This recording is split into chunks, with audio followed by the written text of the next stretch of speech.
bank mob for this wet-ass P-word. Give me everything you've got for this wet-ass P-word. Beat it up, N-word, catch a charge. Extra large and extra hard. Put this P-word right in your face. Swipe your nose like a credit card. Hop on top, I wanna ride. I do a kegel while it's inside. Spit in my mouth, look in my eyes. This P-word is wet, come take a dive.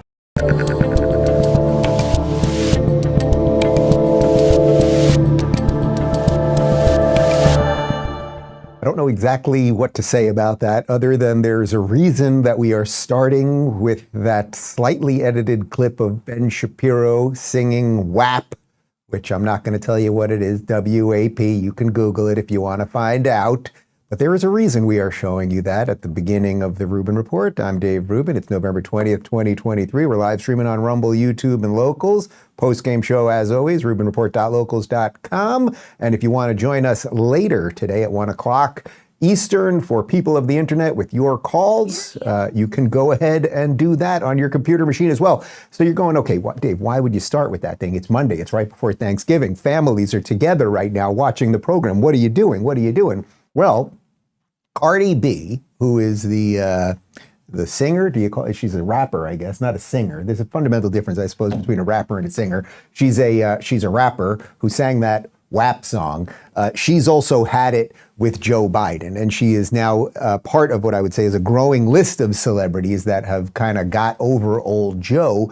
And you might think, well, all right, that doesn't really matter. We shouldn't really care about what these people think. And I think there's some legitimacy to that, obviously, except that politics is downstream from culture. So when people start waking up, it starts doing other things in culture that maybe then can bubble up to politics. So that is good. So we're going to start with that. But of course, the big thing over the weekend is that Javier Milei is the new prime minister or president? President. He is the new president of Argentina. He is a libertarian, some say an ANCAP, and he's sort of the Trump of Argentina. And this story feels like it's going to proliferate around the globe because he's kind of wacky, he's out there, he hates the wokesters. Basically he ran on this like crazy anti-government, anti-spending, hate the wokesters, despise socialism platform, and he won big time. And maybe it's a bit of a signal that things can start changing in the West. So that's what we're going to be doing today. And I just realized that Clyde is in studio. Can we take a picture of Clyde, post it in Locals for the people? Clyde is hanging out in studio today. Before we get to it, guys, let me tell you about Gravity Defier shoes. I want to tell you about something that's been making my days a whole lot easier. Gravity Defier shoes. These shoes are something else. I mean, I'm a fan of comfortable footwear. Everyone knows that. But these shoes take it to a whole new level. More than just shoes, they're basically clouds for your feet. I'm not joking. In a double-blind study by Olive View, UCLA Medical Center, and published in the Journal of the American Podiatric Medical Association, participants experienced 85% less knee pain. It's the most powerful shock absorption system put into a shoe. Gravity Defier has this patented VersoShock technology. It's like a mini trampoline in your shoes. Whether you're strolling through the park, running errands, or even just lounging at home, these shoes have got your back, or I should say your feet. Even better, they're stylish. You get both comfort and style that looks good and feels great. So here's the deal. This Gravity Defier offer is exclusive to Rubin Report listeners. Head over to gdefy.com, gdefy.com. Use the promo code Rubin20 at checkout. Get an extra $20 off your first order. The $20 discount is a thank you gift from Gravity Defier for you being here with us today. Why not treat your feet to some well-deserved comfort? Check out gdefy.com, gdefy.com. Rubin20 is the code. And now back to me. Okay, so Ben Shapiro singing WAP. An odd way to start your Monday.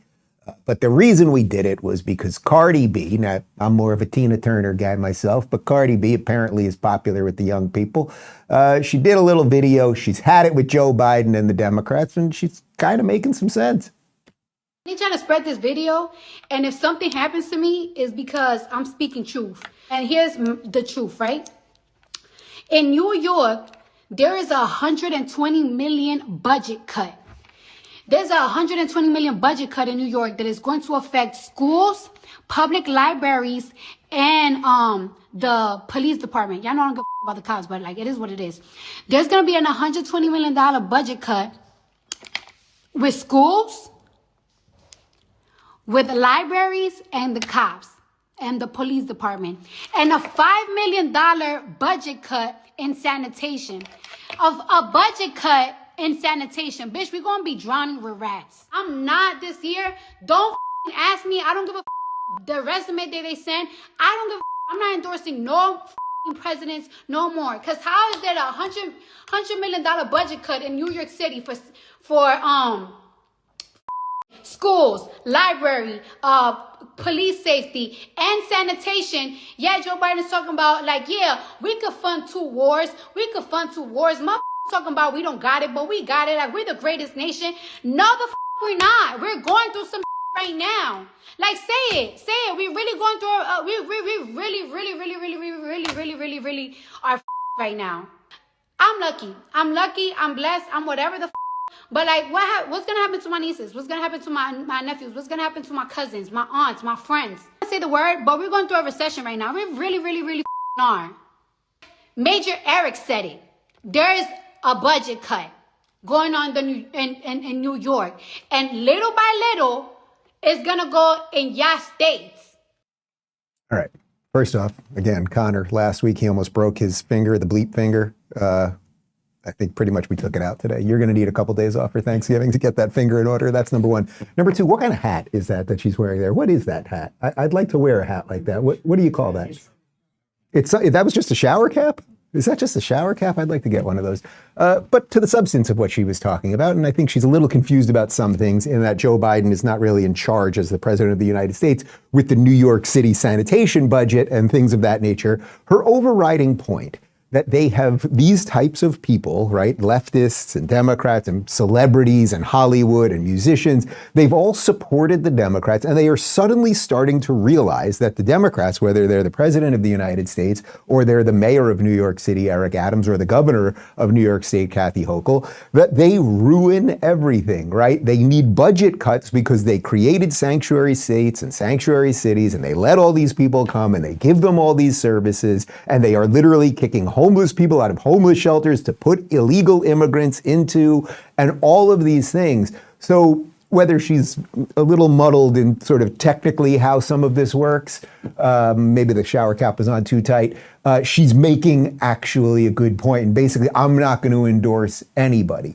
Now, I don't know how many people out there, we'd have to run the numbers on this, are sitting at home going, I don't know, am I going to vote for Biden or Trump or Democrat, Republican, like what's Cardi B doing? I'll figure, I'm going to go with Cardi B. But the point is that culture does matter, right? Everything that has led to this odd place that we are at, where that suddenly, chopping genitals off and beheading people is somehow good to a certain set of people. It's because we have culturally failed young people, but maybe that's turning around a little bit. So now I want to show you a video of comedian Kevin Hart. He was on a podcast a couple of days ago, and he too has had it with Joe Biden. And I would remind you before we play it, we showed you a clip last week of The Rock on Joe Rogan's show saying that he's over Joe Biden, as is everybody else. So something is happening here. Kevin Hart.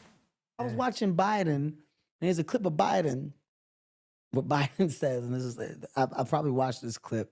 I'm not into politics at all, but Biden goes, I got something important I want to say, and the whole world needs to hear it.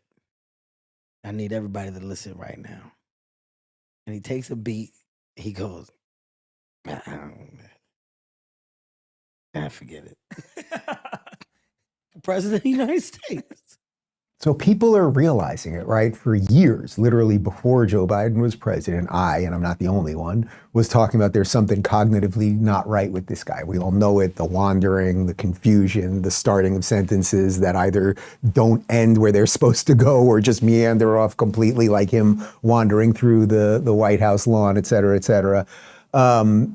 Between Cardi B realizing that there's a sanitation problem and blaming that on Biden, and then say Kevin Hart going, this guy's not mentally right, it does show that something is happening. And then what did we have, what was it, about 2 weeks ago, when David Axelrod, former Obama guy, suddenly was tweeting out, oh, Joe's getting kind of old. Like, they really are figuring it out right now. Gavin Newsom hosting Xi Jinping the president of China. Like, something is in the ether. But I mention all of this because one of the things that the machine does really well is no matter how bad the Democrats are, no matter how decrepit they are or confused or whatever's going on in their brains, no matter how bad their policies are that lead to sanitation problems in New York City and everything else, the Democrats always sort of stay in power, at least culturally, right? Occasionally we get some Republican presidents or Republican governors or whatever, but the cultural apparatus always somehow leans left. And one of the ways they've been doing this for years now is basically saying to anyone who thinks a little bit differently, you are racist, you are Hitler. Here's Jimmy Kimmel talking about Trump, and yes. And I know a lot of people have been comparing Trump to Hitler lately, but there's some major differences between. For instance, Hitler was married to a woman who loved him. Okay, and I will say,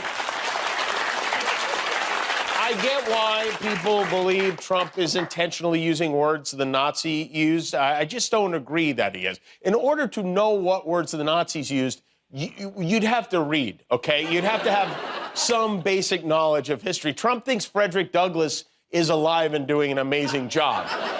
He thinks Lincoln invented the town car, okay? So he isn't echoing Nazi terminology. He's coming up with it all on his own. And you have to give credit where credit is due.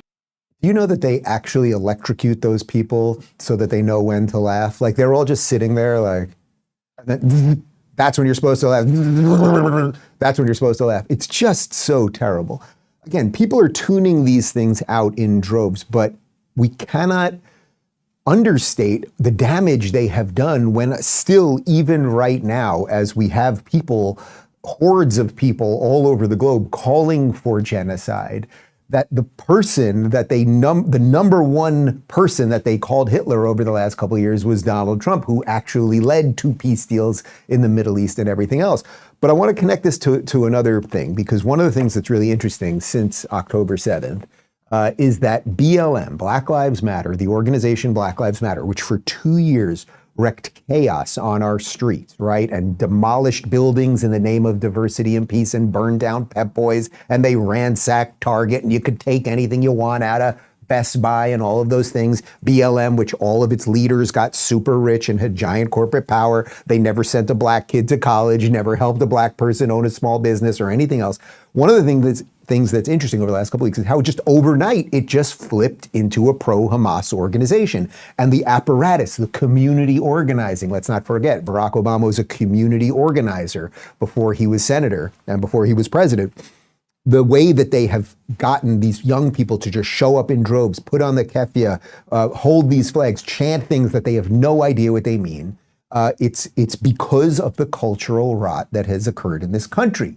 So now there's this guy, Logan Paul. You've seen Logan Paul over the years, and he's a fighter now. And what was he originally? He was like some YouTube guy. Again, you don't have to care about him the same way you may not care about Cardi B, but you have to understand that these people infect the minds of young people. Here's Logan Paul. It's a video from a couple days ago and then a throwback of Logan Paul. No, reverse that. It's a video from a couple of years ago and then a current video of Logan Paul explaining that his BLM woke thing, all of it, it's the best work he's ever done. It is not enough to be not racist. You have to be anti-racist. Yes. And it's still pinned on your Twitter. I think it's the most important thing I've ever said in my life. Out of everything I've ever done, and I said this after that podcast, out of everything I've ever done in my life, that clip might have the biggest impact out of everything I've ever done. More than the boxing? Yeah. Wow. I think so.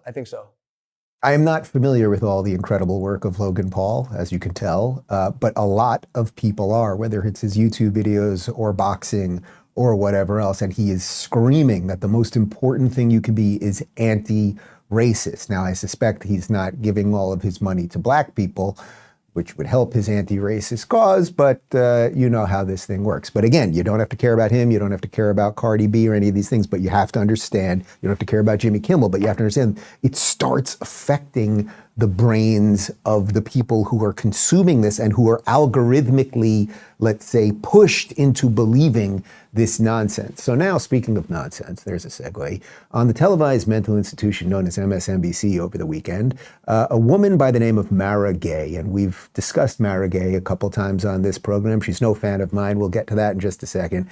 She went on MSNBC, and tried to tell people with a straight face that her 6-year-old goddaughter now has less rights than she had, and it has something to do with Trump and fascism. Go. Nobody's going to go to the polls for democracy. Nobody really cares if women don't have the right to decide what happens to their own bodies. Well, it turns out that Americans aren't as cynical as the rest of us, at least a majority of them. And that is why they're voting, because they do see Donald Trump, I believe, for who he is. They do see fascism. They are concerned about it. They want to have a better future for their children. My goddaughter is 6 years old and has fewer rights than I had 30 years ago. What the flying F are you talking about, lady? What right does your 6-year-old goddaughter not have? It's simply not true. Also, this trick that they do, it's a psychological trick for people that are watching MSNBC who aren't that bright in the first place. But you have to vote our way, because every time you don't vote our way means democracy. And if you don't vote our way, you get fascism, right? Although these are the same people who have all of the corporate and government power, which when you combine those things, that actually is the F word. Anyway, Mara Gay, we saw the video, and then I was like, you know what? Mara Gay's been unkind to me and this program. She's besmirched all of us in this room before. This is her in the New York Times. You may remember this when she interviewed Andrew Yang when he was running for mayor. Listen to her question to Andrew Yang. Over the years, you've built your brand by frequently doing radio and other appearances with right-wing media personalities. At times, you said the Democrat Party should gravitate away from identity politics. You've supported automating fast food workers at times. Why appear on shows like The Dave Rubin Show, who regularly hosts white supremacists? I don't know what that has to do with automating fast food joints, but okay, yes. So first off, it's called The Rubin Report, lady. It's not The Dave Rubin Show. I may do a spinoff one day. We'll call it The Dave Rubin Show. I literally don't know any white supremacists I've ever put on the show. But anyway, you get it. This is just what they do with everything. But let's do a little bit more, because as you know, Thursday is Thanksgiving. It is the one day a year that Americans get around the table and get a chance to hopefully be thankful for every bit of goodness that this country has given us and the freedoms that we have and all of that stuff. Plus you eat some turkey and stuffing and you undo the pants in the middle of the meal and all that. Well, you know what happens before Thanksgiving, according to our mainstream media? We have to put people on television who will tell you that Thanksgiving is terrible, this country is evil, founded on racism, etc., etc. Here's a Native American activist on CNN calling to end Thanksgiving. Every year we go through these rituals. These are rituals, these holidays, these concepts, they're part of our collective cultural mythology. And in America, there is a settler, a European, foreigner, alien, settler cultural mythology. From my eyes, as an indigenous person, we've been here for a lot longer than the settler institutions are telling us or are teaching our children. And we're just now in a state where we're consciously deconstructing Euro, hetero, Christian programming. European foreign settler colonists, and it needs to be deconstructed. Do you see how for the last month when I've repeatedly been saying, if you think when they're done with the Jews that they're just going to wrap it up, this is just the beginning, and it's being seeded into our mainstream media narrative now. Once that guy gets on there and says that we Americans, and by the way, the guy that he's talking to, the black host of the show, he's talking to you, dude. You have no right to be here either. What he's saying is, well, you guys are European foreign settler colonialists, and we're going to have to decolonize you. And by the way, we're cool with beheading when it comes to decolonizing. We're cool with raping and killing babies and a whole bunch of other stuff. So get ready for it. And there will be people out on the streets, I guarantee you, young people calling for violence against Americans, trying to blow up embassies, all of the stuff that you can possibly imagine, and some stuff you probably can't imagine. But the fact that the week, or just the days leading up to Thanksgiving, this is the nonsense they are putting on CNN. You just have to, again, when I talk about why did they call Trump Hitler for years, and then you see where we're at now, I'm just trying to show you, they're doing it right now. They're calling America a colonist nation, white settlers, Christians, white people. It's all scary. Just wonder where they're going to be at in a couple of years. And if you wonder where they're going to be at in a couple of years, you must just only go to colleges of today, because they are breeding grounds for this leftist lunacy that then leaks out into society. Here is a woke professor at the University of Denver. She teaches a class called Critical Whiteness. In my day, that would have been racist, but what are you going to do? Anyway, University of Denver, and here she is teaching that white people are inherently guilty of the worst thing, racism. And he talks about, at best as a white male, you can be, anti-racist, white racist. Meaning I personally, I'm disgusted and will fight personally against this, but at the same time, I benefit as a white person in a white supremacist society. Something I don't want, but I still bequeath benefit. I don't know. I'm trying to think of an equivalent, because I know that's hard. That's kind of hard to soak in, right? So I think of like, okay, do I have any Catholics in the room? Can I just go here? You know, you're all sinners. It doesn't matter if you had premarital sex or you had a child out of wedlock. You're all sinners anyway. You know what I'm saying? Because by virtue of that overarching ideology. Women should be in a sanitarium, not teaching young people that they are guilty of something that they are not guilty of. She knows nothing of every single person's history in there and all of the stuff. But do you see what they do? So on one hand, CNN brings on Native Americans to talk about decolonization and white Christians and all that. Then University of Denver has classes to inherently teach white people that they are inherently guilty, that this experiment, this great experiment, this precious, beautiful experiment of the United States is the bad thing. And we wonder why everything is collapsing and young people are out there chanting for genocide and everything else. I think you got it. But now let's continue, because it's not just the craziness of CNN or Jimmy Kimmel. It's not just the craziness of our college institutions. It's also the loony birds over at The View. And they had the Department of Education Secretary Miguel Cardona on, and well, you're not going to believe it. He also thinks that America is racist, the Supreme Court is evil, and the rest of it. And here he is with the noted racist herself, Sunny Hostin. But let me ask you this in terms of inclusivity. This past summer, the Supreme Court overturned nearly 50 years of affirmative action in college admissions. And you called recently that a new low point and warned, quote, we are in danger of a new Jim Crow era in some parts of this country. Are we already seeing the effects of that decision? And in your view, how long will the impact last? Look, we cannot rest until the diversity on our campuses reflects the beautiful diversity of our country. Yeah. That's what makes this country special. Yeah. And unfortunately, we're not there. And the Supreme Court decision, in my opinion, took us a step backward. But what I am seeing are college presidents doubling down. Yes. They're recruiting better. They're engaging with K-12 institutions. We have an opportunity to really go better than what the affirmative action results are. We need to hold ourselves accountable, and we need to remind colleges that we want our children to go to schools where they're going to learn with people that are different than them. These are such bad people. And the fact that the View audience, this is Upper West Side, New York City, these are all white liberals. Oh my God, it's so great, affirmative action.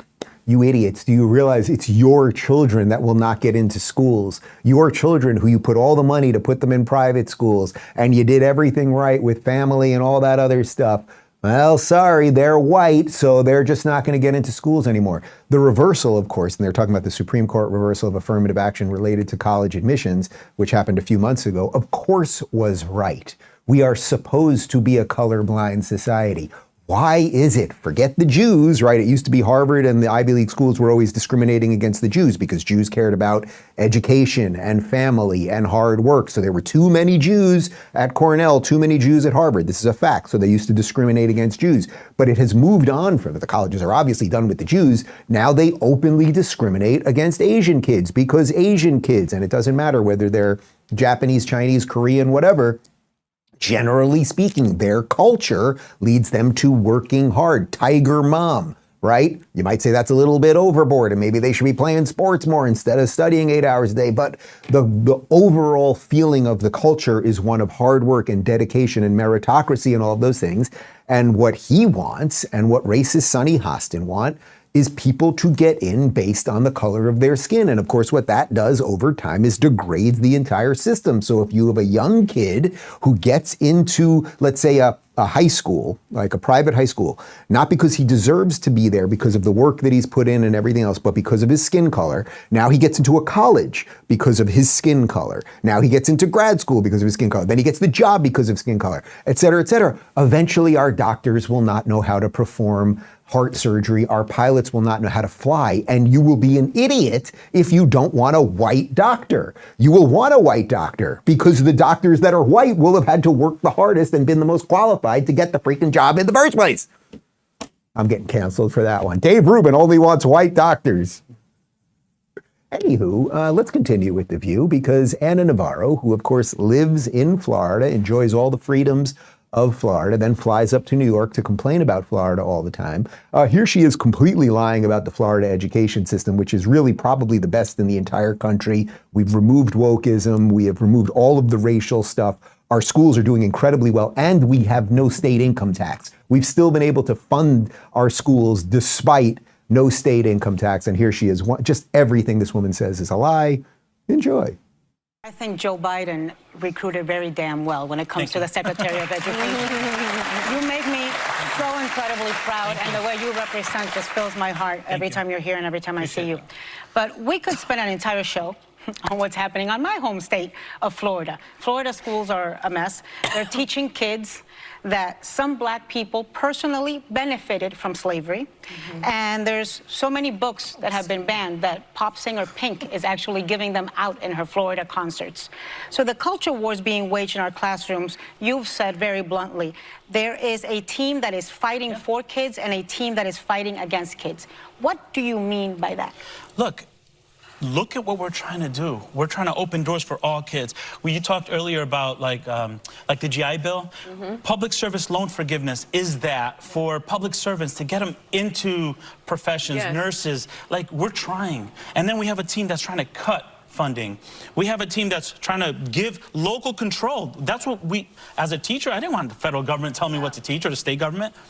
Yet we have state governments taking control of what teachers and parents could decide for their kids. We need to wake up and see what's happening, not only in Florida, but in other states. You know what? I just had a thought, Connor. Can we start, when we play clips from The View, can we put them upside down? Because I think there's a bizarro world mentality with that show where everything they say that they purport to be good is actually the reverse. So she's lying about the schools. You all know about the book ban. So I guess Pink, again, I'm not a Pink, what would be a white singer that I like Stevie Nicks, let's say. So Pink, I guess, is now handing out the books at her concerts that they've banned in Florida. So I guess if you go to a Pink concert and you bring your kid, they're going to learn how you can, I don't even want to say it, like these books are pornography for children. Those are the books that have been banned. So, okay, you guys all get that. Like you want to go to a Pink concert and then your 6-year-old son can have a gender queer book. So it's ridiculous. They are the ones who want the massive control over the Board of Ed, right? Who's in it with the teachers' unions? Who's in it with the Board of Ed, the Department of Education? It's the Democrats. DeSantis and Florida, we have fought against that so that parents can go to school board meetings and say, oh, you know, we would just prefer not to have pornography in the 3rd grade narrative. Could we possibly do that? Would that just be okay. So of course, everything they say is a lie. But now I want to show you another way. It's not just, of course, that they can lie about it on television. You guys get that. Whether it's the Jimmy Kimmel layer, whether it's the View layer, all that stuff. There's something actually much more nefarious happening directly to your kids, and they're constantly going after the children. So this is wild. This is from the Libs of TikTok Twitter account, and you know Libs of TikTok. She gets in a lot of trouble with all the evil people. Fruit Loops promotes free access to a digital library on their cereal boxes for kids. The library offers a range of books to teach kids themes of equity, diversity, and inclusion. Kellogg's wants to indoctrinate your children with breakfast cereal. Stop giving them your money. Instead, shop at official Public Square, where you can find millions of products from companies that you can be sure to share your values. Check them out here, blah, blah, blah. But look at these images on the Fruit Loops box. You can see their digital library, and what's going on in their digital library? It's a free online library of equity, diversity, and inclusion, family-centric content, including books, podcasts, and more, created in partnership, blah, blah, blah. All of this, it is, first off, if you are giving, I have 2 young children, like they have had basically no sugar. They're eating organic, they're eating real foods. These kids are huge, great, happy, and healthy. And I will never, the idea of giving them just a bowl of pure sugar, you're just giving them a bowl of sugar and die when you put Fruit Loops. And I get it, I loved Fruit Loops when I was a kid, right? But like there's a better way to parent. But they are trying to hack their brains in 2 ways. They want to hack their brains, get them hopped up on sugar, nothing nutrition in the first place. And then, oh, you're all hopped up on sugar? Now go to our website where you can learn that you're racist. And then you got this little 5-year-old who's hopped up on sugar going, Mommy, I'm racist. It's just insane. All right, you might go, David. You called me David there. You're feeling very serious about this. David, it's a little bit much what you're pushing on us. What are you saying? They're trying to sugar up your kids' brains so that they'll start hating themselves for being white. Where would that lead? Where would that lead? Where would it lead? Well, it would lead to a place like, here, we're going to show you a compilation video. This is Canada and London. These are young people who have lost their minds. I assume this is sugar and or Fruit Loop induced. Long live the resistance!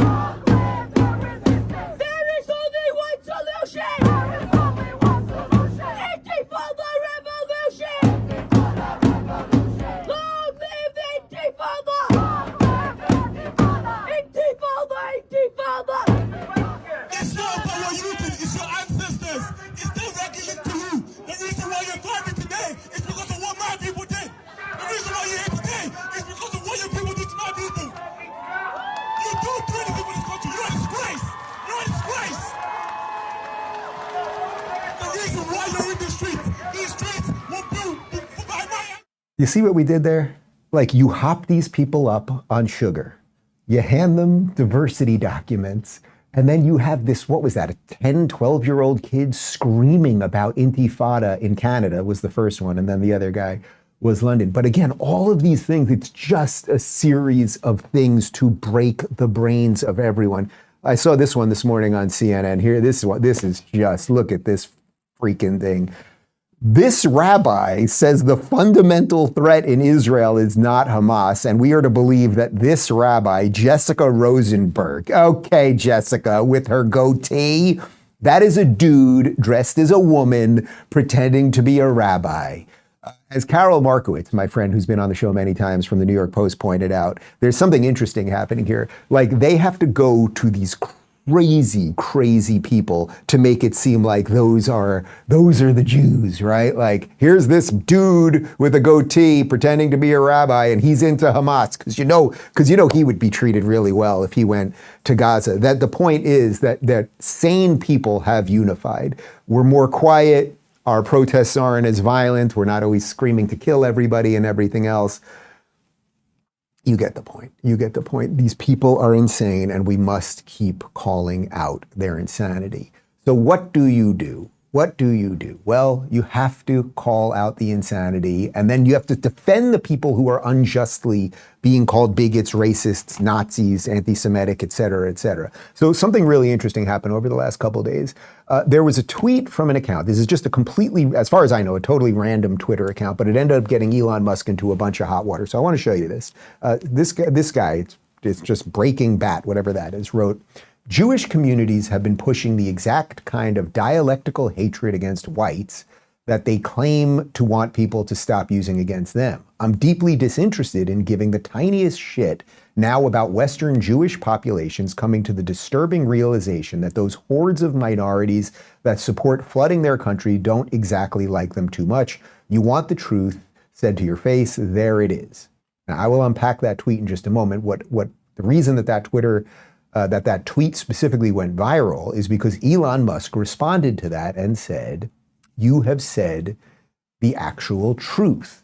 Okay, so you might hear that original statement, Jewish communities, and feel like there's something anti-Semitic going on here. Now it gets cleaned up just a bit because now suddenly everybody started calling Elon Musk an anti-Semite. So then Elon Musk followed up and he said, the ADL unjustly attacks the majority of the West, despite the majority of the West supporting the Jewish people and Israel. This is because they cannot, by their own tenets, criticize the minority groups who are their primary threat. It is not right and it needs to stop. So that is 100% right. That is absolutely clear. A random person on Twitter cleaned it up a bit more for Elon. He wrote, yes, but it is not fair to say or truthful to say that Jewish communities promote dialectical hatred towards whites. Say what you want about the ADL, but don't generalize about the Jewish community. And Elon responded to that. You're right that this does not extend to all Jewish communities, but it's also not just limited to the ADL. Okay, so you get the point here. What this original person was saying is there are these groups like the ADL. Now he said Jewish communities, so that's a little bit butchered, and I'm going to get to a video of Ben Shapiro cleaning this up a bit more in just a second. But the overriding point that there are groups like the ADL who spend way too much time calling everyone on the right Hitler racist and bigoted and Trump's evil and all of those things, rather than deal with the people who are here now, who are chanting for genocide and everything else, and in many cases, who have led to a lot of the bad immigration policies and tried to take out anyone who has wanted a border or anything else. That was Elon's point. He followed up one more time on this. He said, and at the risk of being repetitive, I am deeply offended by the ADL's messaging and any other groups who push de facto anti-white racism or anti-Asian racism or racism of any kind. I'm sick of it. Stop now. Okay, these are all, by the way, themes that I talk about on this show all the time, right? So obviously I've been a big defender of the Jewish people and of Israel, but I am constantly defending white people and Christian people and straight people and Asian people because these things are all deeply connected to how evil collectivism and wokeness is. So over the last 2 days, there has been a massive assault by Media Matters and the ADL and a bunch of these other companies to boycott Twitter, right? Hit Elon Musk where it hurts, go after his advertisers. Well, Ben Shapiro got word of this and he fully defended Elon Musk. And it's certainly true. There are a lot of liberal Jewish organizations that supported a lot of the same policies that have now imported a lot of people who really hate Jews and Westerners into the West. And a lot of the very same people who are pushing DEI intersectional politics are now realizing the wages of that. That's true. A huge number of people in the media decided now was the time to link Musk and the alt-right and the so-called Jewish question and support the notion that Musk is some sort of crypto-Nazi. Now, it's not a coincidence, again, that a lot of the people doing just that are happily calling for Israel to cease fire in its war with Hamas. See, very often anti-Semitism becomes a political football. When you can hang the label on Donald Trump or Elon Musk and you're on the left, you do it. However, when you're forced to denounce pro-Hamas protesters shouting from the river to the sea, Palestine must be free, suddenly you get a little shy. Thus, the same media, leaping on both Trump and Musk, has been downplaying the open Jew hatred at massive pro-Hamas protests around the globe, instead propagating lies about Israel's supposed human rights violations. Instead, they're focusing in on their political enemies like Trump and Musk and deeming them the acolytes of Hitler. Meanwhile, the actual Hitler acolytes who are out there waving Mein Kampf, they're like, those people, I mean, they are oppressed and brown. All right, so you get it. If you lay it out cleaner than Ben, there is no reason to think that Elon Musk is an anti-Semite, even if you want to get hung up on Jewish communities, right? As opposed to these lefty Jewish-related organizations, like everyone sees exactly what's going on here. But then what happened? Well, the left-wing hacks at Media Matters started a coup against Elon and Twitter. And they started this massive boycott, and they got a whole bunch of companies like Apple and a bunch more to now boycott advertising on Twitter. Here's a tweet from Travis and Flint with a bit more. Happening now, this morning, Elon Musk announced a lawsuit against Media Matters and those who colluded with them in an attempt to smear X. What happened? Media Matters ran an alt account and was refreshing the feed at an alarming rate in an attempt to get ads to appear next to bad content. The reality is the content was only seen by 1 or 2 people, including the Media Matters account that published it. X actually did what they said they'd do. They limited the reach of anything offensive. What Media Matters wants is for the internet to be completely regulated, so only content they agree with can be shared. They're using advertisers and manipulating data to achieve that. Who's excited to see Media Matters be sued into oblivion? And yes, Elon Musk is gonna sue the Twitter. So we will find out more about that. I think he's lodging the official lawsuit this morning. So like things are moving on that front. But you guys get it. Ben's overriding point. The same people who have no problem with people screaming calls for genocide and river to the sea and all of that stuff, they will now deeply try to hang it up on Elon Musk that he is an anti-Semite. As a matter of fact, we should have shown you this clip today, but Ron DeSantis was on Jake Tapper's show yesterday, and Jake Tapper, out of nowhere, with no other previous context, tried to get Ron DeSantis to say that Elon Musk was an anti-Semite, and DeSantis just did a master class, like, I'm not playing those games with you, type of answer. This is a good time for me to mention that we have opened a new account on X to promote this show. So I'm separating sort of my personal thoughts from the show promotion. So if you are on the Twitter, and if you're not, God bless you. But if you are, you can follow our show account at Rubin Report Show on the Twitter. So what is the other big thing that happened over the last couple of days that is deeply connected to all of this woke insanity, that's deeply connected to the bad guys being called good guys and the good guys being called the bad guys? Well, there is a new president in Argentina. Here's a tweet from Colin Rugg of Trending Politics. Meet Argentina's new president, Javier Milei. When he was growing up, kids called him the madman because of his energetic outbursts. At the age of 18, Milei, who was a soccer player, gave up the sport to pursue a career in economics. Milei started getting famous for debates on live television where he would hurl insults at his rivals along with his madman energy. After a 2018 incident where Milei called a journalist a donkey, a local court ordered a psychological exam after he refused to apologize for gender violence. Milei hates wokeism, hates socialism, hates the media, hates excessive government spending, hates the political elite, and loves his country. And now, if you have not seen Javier Milei, here is a bit of a compilation, and enjoy.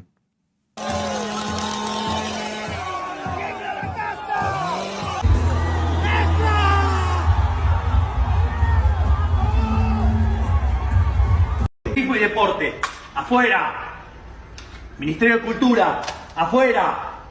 Ministerio de Ambiente y Desarrollo Sostenible, afuera.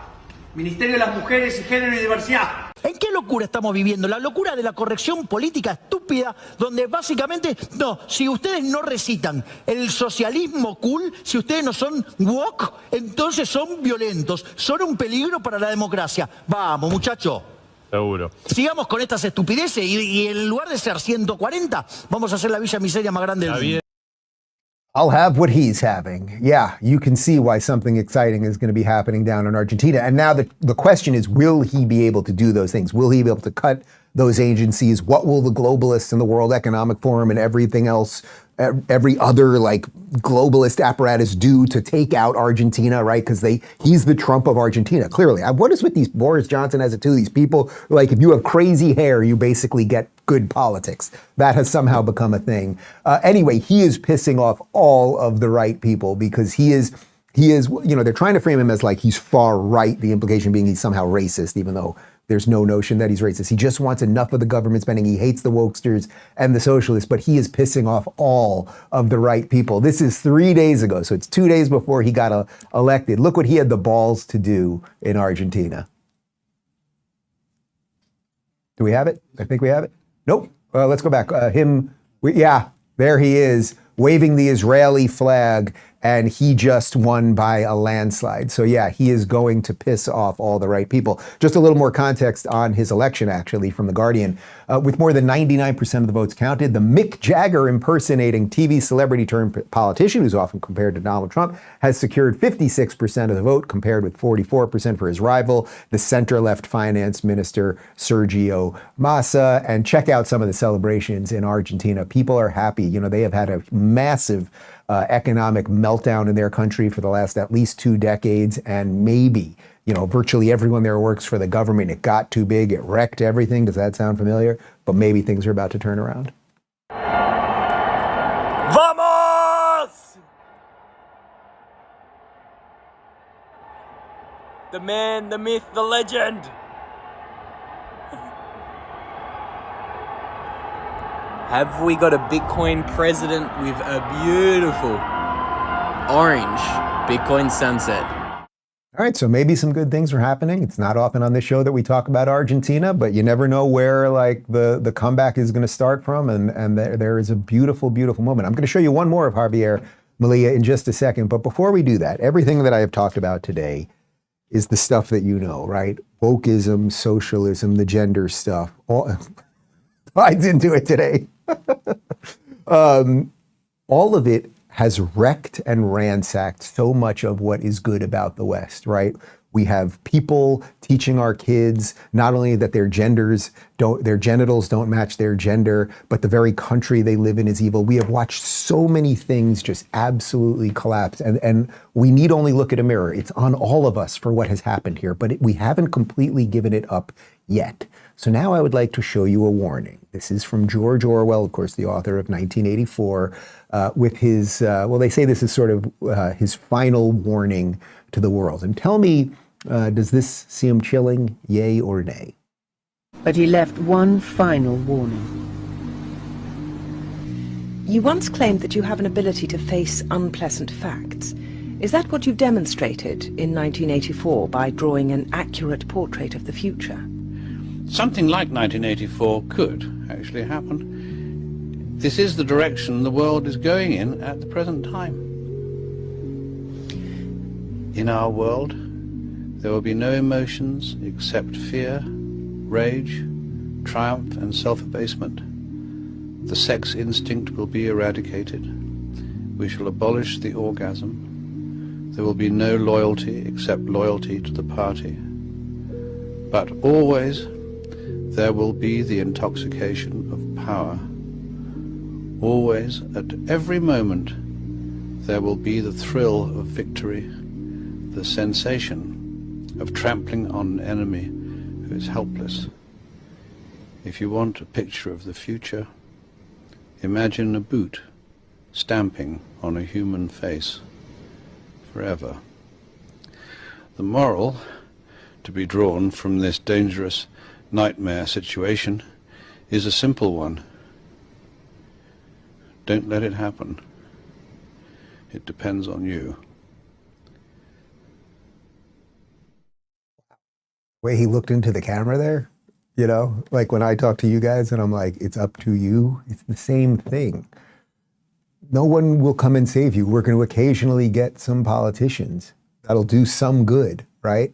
But even they only appear because of us. And he is right, George Orwell. That's got to be probably 50 years ago, that video, something like that. And he is right. The warning that he wrote in 1984, which was well before that, is that the West is heading in this direction where it will just be the boot on all of us. But there is good news. They're also kind of stupid. The wokesters, for all of their plans, and the socialists, for everything they've wrecked, they're not the brightest people. And the human spirit does win over time. So what I call on you to do today is summon your inner Javier Milei. Fight back. Call it out. Find your inner Cardi B. Get your bucket and whatever she had on the side of the bucket, it was a whole thing, and fix this country. And here's one more with Javier. Al zurdo de mierda no le podés dar ni un milímetro. Pero ¿me podés definir zurdo de mierda? Que no Todos lo los que, digamos, los colectivistas, los que ponen, digamos, o sea, esa idea... A ver, ¿Por qué le pones de mierda, digamos? Porque son una mierda. O sea, vos mezclás... no, pero es que si pensás, pero si pensás distinto te van a aniquilar. Ese es el punto. Es decir, vos al zurdo no le podés dar 1 milímetro, porque le das 1 milímetro y lo toma para destrozarte. Es decir, vos no podés negociar con el zurdo. No se negocia. No se negocia con esa mierda, no se negocia porque te van a llevar puesto. Si tienen un golpeador que caga trompadas a la mujer, si es de ellos, ¿entendés? Se pone el pañuelito verde y grita todo el tiempo contra el neoliberalismo, lo ocultan. ¿Me entendés? O sea, si de repente hay alguien que acosó a un periodista que acosa a otra periodista, lo ocultan. Es decir, a todos los de ellos lo ocultan. Todas esas aberraciones la ocultan. Ahora, si vos estás del otro lado, a vos te van a estropear, te van a matar, te van a dar con lo que sea. No les importa arruinarte la vida. ¿Por qué? Porque no pensás como ellos. Y ¿sabes qué es lo bueno de todo esto? Hay algo bueno en todo esto.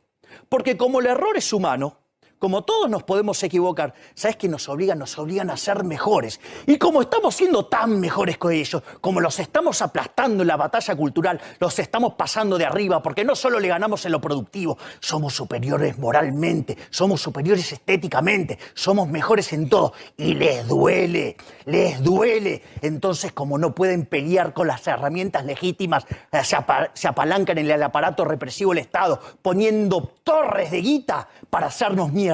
Y aún así no pueden, tuvieron que bajar la nota, ¿Me entendés? Que están perdiendo, están desesperados, están perdiendo la batalla cultural, los zurdos de mierda, por primera vez se ven acorralados, los zurdos de mierda. For those of you listening on the audio podcast who didn't get the translation there, he loosely said, I don't like leftists, and you shouldn't either. That would be the rough translation of that whole thing. I think you get the point, guys. There are people waking up. There are people voting the right way. There are more of us than there are of them. We just have to be brave enough to call a spade, and then perhaps we can fix this thing. That is our Monday program for you. If you want to join us for the post-game show right now, it's rubinreport.locals.com, live at 1 p.m. on People of the Internet. Oh, and my interview with Stella Assange, that is Julian Assange's wife. We did that in London at the ARC conference, which was really, I think it was about 1.5 miles, if I'm not mistaken, from where Julian Assange is being held right now in prison. It was really something else, like powerful interview. You can check that out across platforms. And just another reminder, if you are on X/Twitter, follow the show account at Rubin Report Show. Do we have a Meme Monday for the good people? I think we might have a Meme Monday for you. Yes, this was my Meme Monday. And as you can see, people seem to only care about dead people in the Middle East when it has something to do with the Jews, and we better trust the Hamas numbers. But when, 400 are killed, 400,000 are killed in the Iraq War, no protests. Congo War, about 900,000, a little bit less. You get the point. We leave you with, it's the birthday today of Joe. How old is he? He's 81? Is it 81? Yeah. Joe Biden is 81 today, and here he is over the weekend doing something strange with a 6-year-old child. Goodbye. Thank you. And I love your ears. I love them. They're really cool. What's your name? Catherine. Catherine, what a beautiful name. That's my mommy's name. Well, nice to see. How old are you, 17? 6.